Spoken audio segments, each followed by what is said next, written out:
Kabanata 11.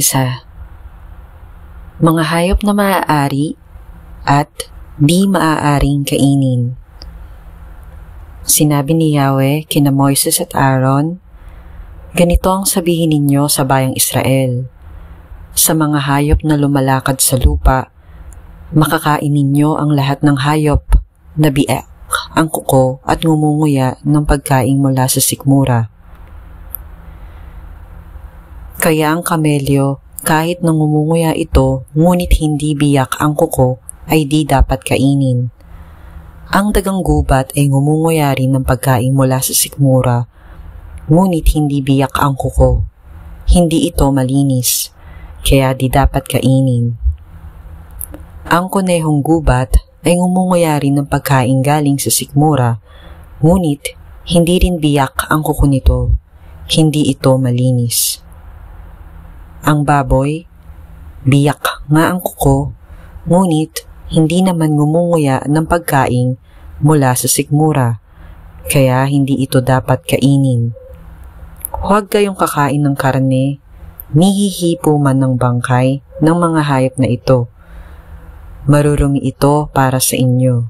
Sa mga nilikhang nasa tubig, maging alat o tabang, ang maaari lamang ninyong kainin ay ang mga isdang may palikpik at kaliskis. Ngunit ang isdang walang palikpik at kaliskis, malaki man o maliit, sa dagat o ilog ay marumi para sa inyo. Huwag kayong kakain nito at iwasan ninyo ang mga patay nito. Lahat ng nilikha sa tubig na walang palikpik at kaliskis ay huwag ninyong kainin. Tungkol naman sa mga ibon, ang mga ito ang huwag ninyong kakainin sapagkat marurumi. Ang agila, ang buitre, at ang agilang dagat, ang lawin at ang limbas at mga kauri nito, lahat ng uri ng uwak, ang ostrich, panggabing lawin, lawing dagat at mga kauri nito, lahat ng uri ng kwago, ibong maninisid ng isda, ang kwagong parang may sungay, at ang pelikano, ang lahat ng uri ng tagak, ang tariktik, paniki at kabag. Lahat ng kulisap na may pakpak at may apat na paa ay marurumi para sa inyo, maliban sa mga kulisap na lumulundag, tulad ng lahat ng balang na mahahaba ang ulo, balang na kulay berde, at bawat balang sa ilang. Ang lahat ng naglipanang lumilipad na may apat na paa ay ituturing ninyong marurumi. Ang sino mang humawak sa bangkay ng mga hayop na ito ay ituturing na marumi hanggang sa paglubog ng araw. Ang sino mang dumampot sa mga ito ay ituturing na marumi hanggang sa paglubog ng araw at dapat niyang labhan ng kanyang damit. Bawat hayop nabiyak ang kuko, ngunit hindi ngumunguya ng pagkain mula sa sikmura, ay marumi, at ituturing na marumi rin ang bawat humawak nito. Ituturing ninyong marumi ang mga hayop na may apat na paa, ngunit ang kuko'y hindi sumasayad sa lupa kapag lumalakad. Ang sino mang humawak sa bangkay nito ay ituturing na marumi hanggang sa paglubog ng araw. Dapat labhan ang kasuotan ng sino mang humawak nito at siya ay ituturing ninyong marumi hanggang sa paglubog ng araw.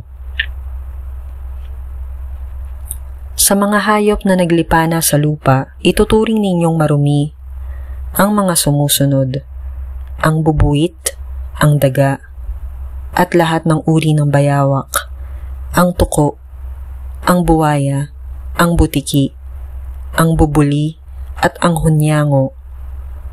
Marurumi ang lahat ng ito at sino mang humawak sa alinmang patay nito ay ituturing na marumi hanggang sa paglubog ng araw. Kung ang alinman sa mga ito ay mamatay at lumagpak sa damit, kagamitang kahoy, balat o anumang kagamitang pang-araw-araw, ituturing na marumi ang nilagpakan nito hanggang sa paglubog ng araw. Kailangang ibabad sa tubig ang nasabing kagamitan. Kung sa palayok ito mahulog, Ituring ding marumi ang laman nito at dapat nang basagin ang palayok. Anumang pagkain may sabaw o inuming tubig na malagay dito ay ituturing na marumi. Marumi nga ang anumang lagpakan ng ganitong uri ng patay na hayop. Kung mahulog sa kalan o palayok, dapat sirain ito. Ituturing ng marumi iyon. Ngunit ang batis o ipunan ng tubig na malagpakan nito ay mananatiling malinis. Gayunman, ang humawak sa patay na hayop ay ituturing na marumi. Kung ang patay na hayop ay lumagpak sa binhing pananim, ito ay mananatiling malinis. Ngunit, kung ang binhi ay babad na sa tubig, magiging marumi na ito. Kung mamatay ang sino mang hayop na maaaring kainin, ang sino mang humawak rito ay ituturing na marumi hanggang sa paglubog ng araw. Dapat labhan ng kasuotan ng sino mang kumain o bumuhat nito at siya'y ituturing na marumi hanggang sa paglubog ng araw. Lahat ng maliliit na hayop na gumagapang sa lupa ay huwag ninyong kakainin sapagkat ito'y marurumi. Maging ito'y gumagapang sa lupa o naglalakad na may 4 na paa o higit pa.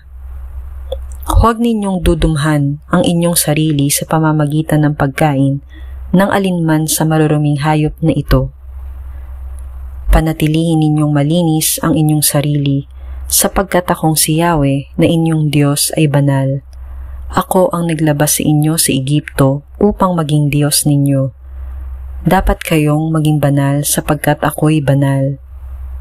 Ito ang mga tuntunin tungkol sa mga hayop, sa mga ibon, at sa mga nilikha sa tubig, para malaman ninyo ang malinis o hindi, ang makakain at hindi makakain. Kabanata 12. Tuntunin sa paglilinis ng nanganak. Sinabi ni Yahweh kay Moises, ganito ang sabihin mo sa bayang Israel. Kung ang isang babae ay manganak ng lalaki, 7 araw siyang ituturing na marumi, tulad ng panahong siya'y may regla. Pagdating ng 8 araw, dapat nang tuliin ang sanggol. 33 araw pa ang hihintayin ng ina bago siya ituring na malinis. Hindi siya dapat humawak ng anumang bagay na sagrado at hindi rin dapat pumasok sa santuaryo hanggang hindi natatapos ang takdang panahon. Kung babae naman ng kanyang anak, 14 na araw siyang ituturing na marumi, gaya rin ng siya'y may regla. 66 na araw pa siyang maghihintay bago siya ituring na malinis. Kung tapos na ang panahon ng kanyang paglilinis, siya'y maghahandog kay Yahweh, maging lalaki o babae man ng kanyang anak. Magdadala siya sa pari sa may pintuan ng toldang tipanan ng 1 tupang 1 taong gulang bilang handog na susunugin at 1 kalapati o bato-bato bilang handog para sa kapatawaran ng kasalanan. Ihahandog ito ng pari para sa nanganak at ang babae ituturing na malinis. Ganito ang tuntuning dapat sundin ng isang nanganak. Kung hindi niya kayang maghandog ng tupa, kukuha siya ng 2 bato-bato o 2 kalapati.